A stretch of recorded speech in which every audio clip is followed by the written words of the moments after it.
Good morning, trading world. It is March 9th, 2022, 8:25 a.m. and this is my pre-market outlook and technical analysis for day trading the SPY.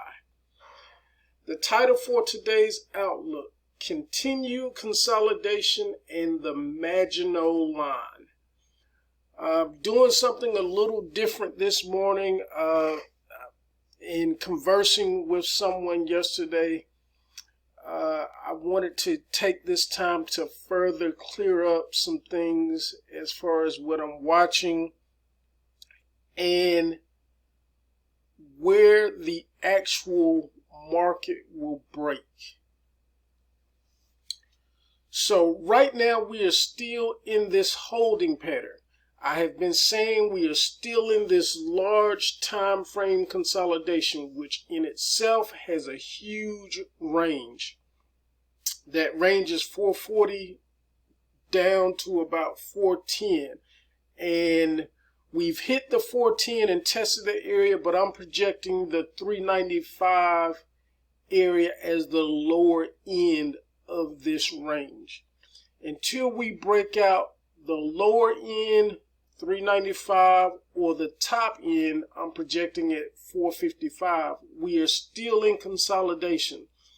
So therefore, we can have these large rallies that don't mean anything until we break out either end of the range. Now, what I want to do this different, is going to take a little time here. But to go into what breaks the market out of this consolidation and what breaks the market, period. There is a Maginot line in the market stalwarts that hold the key to a market break. Before we go into specifics, let's go over why and how. For years, money managers have gotten lazier and lazier. They don't include fundamentals in calculations, and for so long, all that matters is the chart. So no one knows what value, excuse me, no one knows what value is because we have these overinflated values, the bubble that we're in, as a side effect of the Fed printing money like it was going out of style. In that condition, you have way too much money chasing too few real producing assets. Real assets are companies that actually produce something for a profit.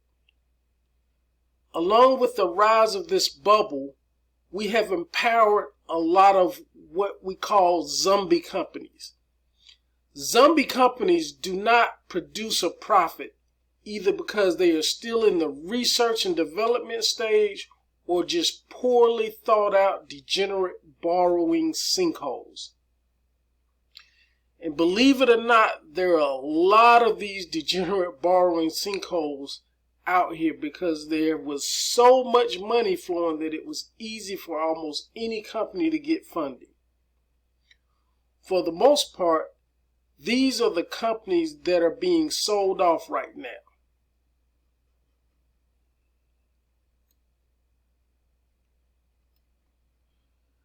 Let me see if I can pull up a scan real quick just to show you how this works. Alright, I was able to bring up a scan of the NASDAQ composite. Now, a couple things I want to point out. The first thing is earnings.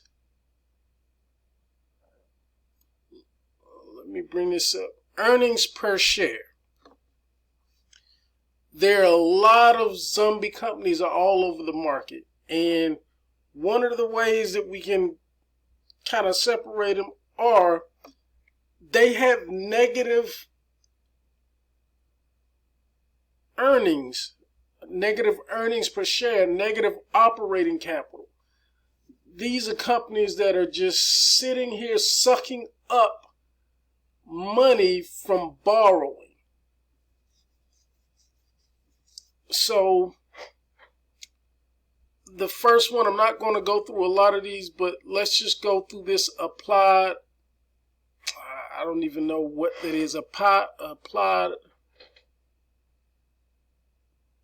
whatever it is, AAOI is the symbol. I'm going to put this on the chart.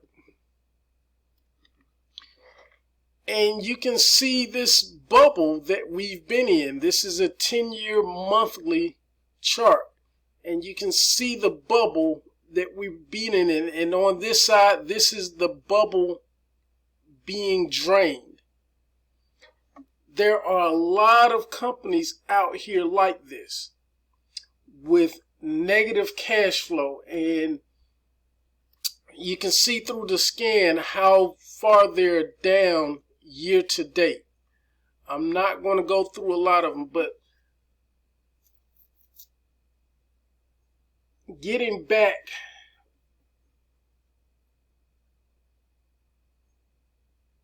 to what I was saying,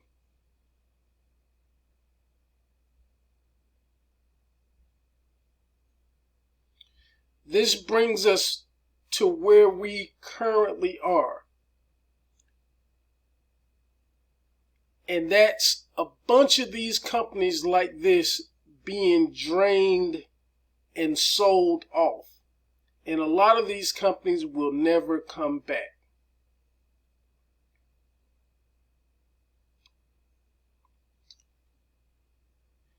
Now, last year, fund managers realized that by moving certain mega market cap companies, you could move the entire market. Here is a graphic to help you understand just what I mean by that. This is a chart with the makeup of the S&P 500. I know the chart is just a little outdated because this was before Apple took its spiel here recently.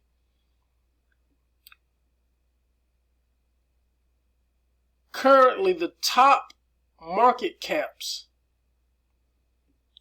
as you can see here, Facebook, Microsoft, Google, Amazon, Apple.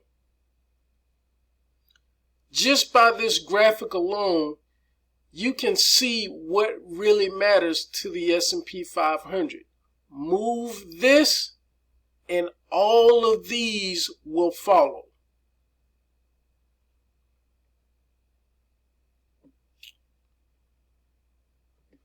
Now, currently, the top market caps are Apple with a PE ratio of 27, Microsoft with a PE ratio of 31, and Google with a PE ratio of 24. These three stocks, along with crude oil being the trigger, are the Maginot line for breaking the market.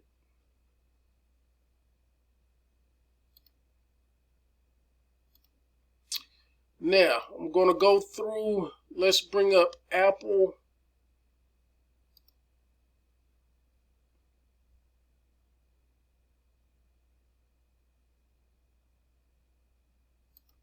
Let's bring Apple back.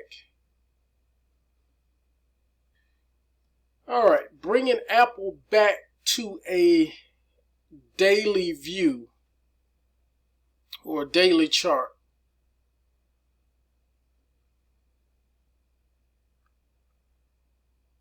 I'm going to highlight the Maginot line for Apple.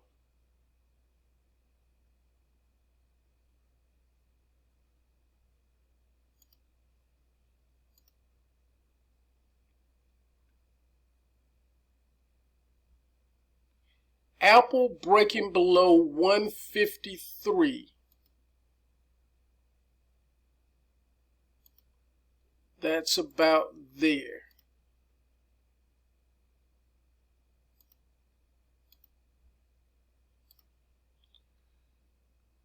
That's the Maginot line for Apple. Going through the others, Microsoft breaking below 261 and Google breaking and closing below 2450 will send the indexes into a drop and panic that is rarely seen. This won't happen easily because of all the algos and buy programs. The way that I see it happening is that all of a sudden we wake up after getting close enough. We're going to wake up and the market will be gapped down for these stocks and causing the indexes to gap down around 100 points to jump over the algos and buy programs. So again, these three stocks, along with crude oil being the trigger, once we start to see the fall in crude oil, along with these stocks crossing over their Maginot lines, then we will get the break of this market. All right. Now that I have that explained, let's get to the key levels for the day. And sorry, this was like a lot with very little because I'm trying to do this in as quick as possible. All right, here we are with the key levels for today. On the resistance side, Jack resistance is at 424 to the 425 area. Queen resistance is going to be 426 to the 427 area. And King resistance is going to be 430 through 437 area. On the support side, we have Jack support at 422 to 421 area. Queen supported the 420 to 419 area, and King supported the 415 to 413 area. Keep in mind, this is an expiration day, so if things explode, we could jump far and fast.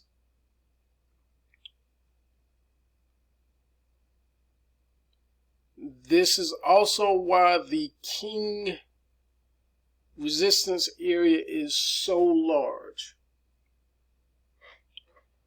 Now, another thing I want to mention is that from a technical standpoint, I see at least 3 more days of consolidation.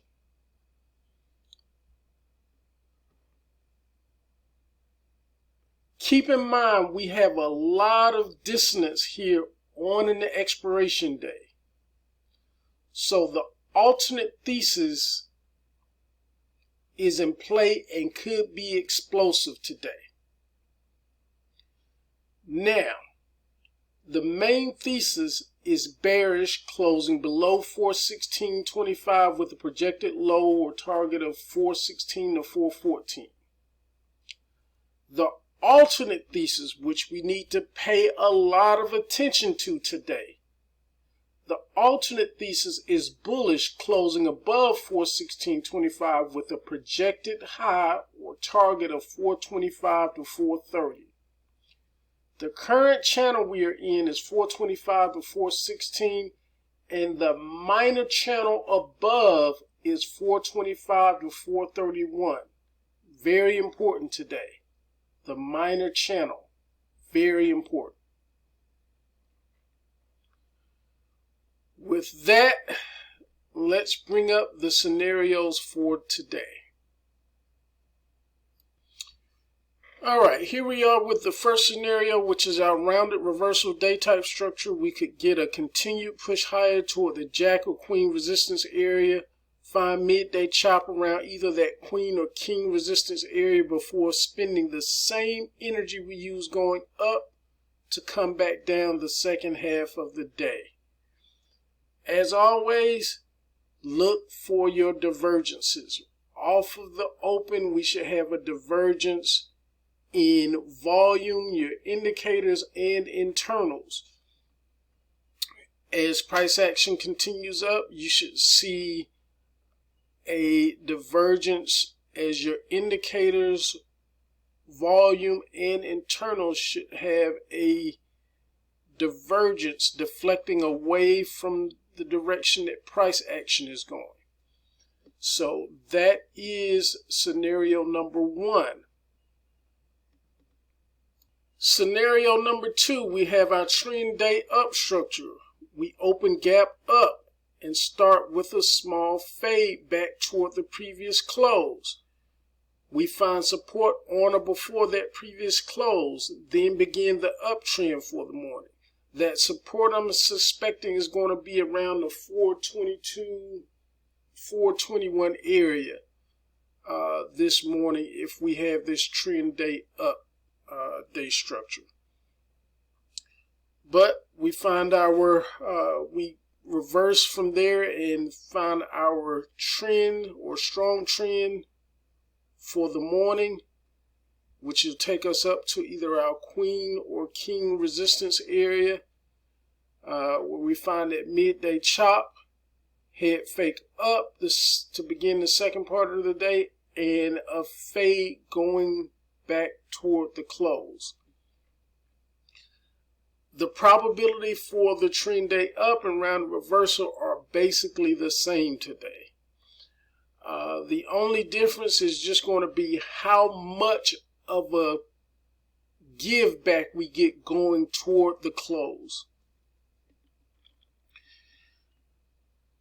Now, let's bring up the last scenario. And our last scenario is the expansive range day structure. We could look to set a decision area higher, boundary around the jack or queen resistance area before returning lower. And with this expansive range day, in my opinion, the way I see it, we would have to come back below the previous close. And this is the only thing that makes this scenario the least probable of today. But we come back, get our visit to and below the previous close, and then we start that march back up.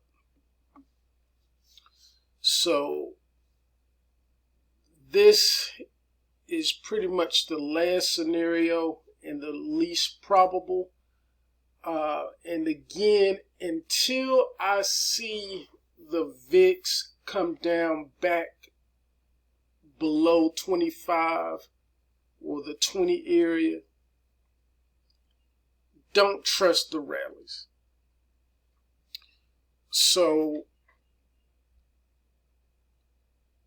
this is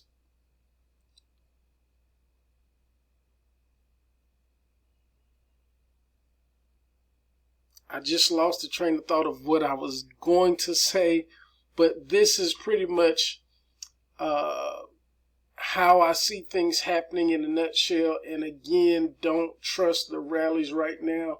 We are in a large time frame consolidation, so what seems like a rally really isn't a rally, it's just consolidation. As always, know and define your risks. You must protect your capital. Your capital is the most important thing to you as a trader, so protect it at all costs. As always, wishing you a positive day. Have a great one.